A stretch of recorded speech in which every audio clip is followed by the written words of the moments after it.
कहानी सॉरी माँ। किशु कुछ दिनों से बेहद चिड़चिड़ा सा हो रहा था। उसे अपनी माँ की लगभग हर बात बुरी लग रही थी। माँ का बात बात पर रोकना टोकना उसे चुभता। उसे कभी कभी अपनी ही माँ दुश्मन की तरह लगा करती। किशु की माँ प्रिया किशु के इस तरह के बर्ताव से परेशान रहती। उसकी समझ में ही नहीं आ रहा था कि आखिरकार वह किशु को कैसे समझाए कि वह यह सब उसी के भले के लिए किया करती है।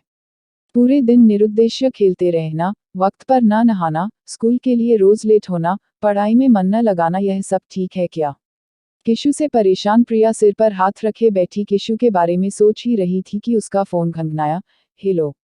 हाँ माँ कहिए। प्रिया ने अनमने मन से फोन उठाते हुए कहा। क्या हुआ? कुछ परेशान सी लग रही हो? उसकी माँ ने पूछा। हाँ माँ, आजकल किशु बहुत तंग करता है। न तो ठीक से पढ़ता है, न ही अच्छा बर्ताव करता है। प्रिया ने किशु के लंबी शिकायती लिस्ट माँ को थमा दी, तो वहां से माँ जोर से हंस पड़ी। मैं यहाँ आपसे अपनी परेशानी साझा कर रही हूँ और आप हंस रही हैं। प्रिया ने तल्ख आवाज में कहा। तो प्रिया की माँ बोली, बेटा, वो अभी छोटा है, अभी वह कहाँ समझ पाएगा कि क्या सही है और क्या गलत है। 10 साल का बच्चा कोई छोटा नहीं होता माँ। प्रिया की आवाज और तल्ख हो गई। मेरी बात ध्यान से सुन। तेरे ऊपर इस समय ऑफिस और घर के कामों का बहुत भार है, इसलिए तो इस समय ज्यादा परेशान है तू।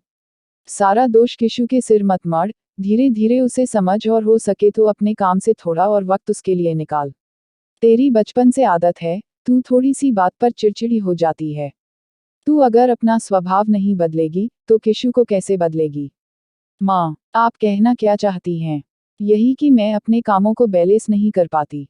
छोटी छोटी बातों से परेशान हो जाती हूँ, आपको तो हमेशा मुझमें ही दोष दिखता है। नहीं करनी आपसे कोई भी बात शेयर बाय। यह कहते हुए प्रिया ने माँ का फोन काट दिया। इत्तेफाक से प्रिया के पास खड़ा किशु यह सब सुन रहा था। तभी वह प्रिया से कहने लगा, बिल्कुल यही बात मुझे आपसे कहनी है। आप क्या सोचती हैं कि मुझे खेलकूद और पढ़ाई में बैलेंस करना नहीं आता?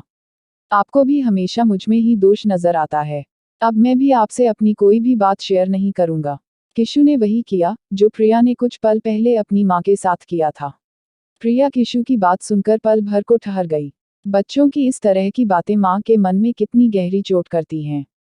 तभी प्रिया कुछ सोचती हुई उठी और उसने किशु को गले लगाकर कहा, सॉरी बेटा, अब मैं आपको आपके हिस्से का पूरा वक्त दूंगी और बात बात पर चिड़चिड़ भी नहीं करूंगी।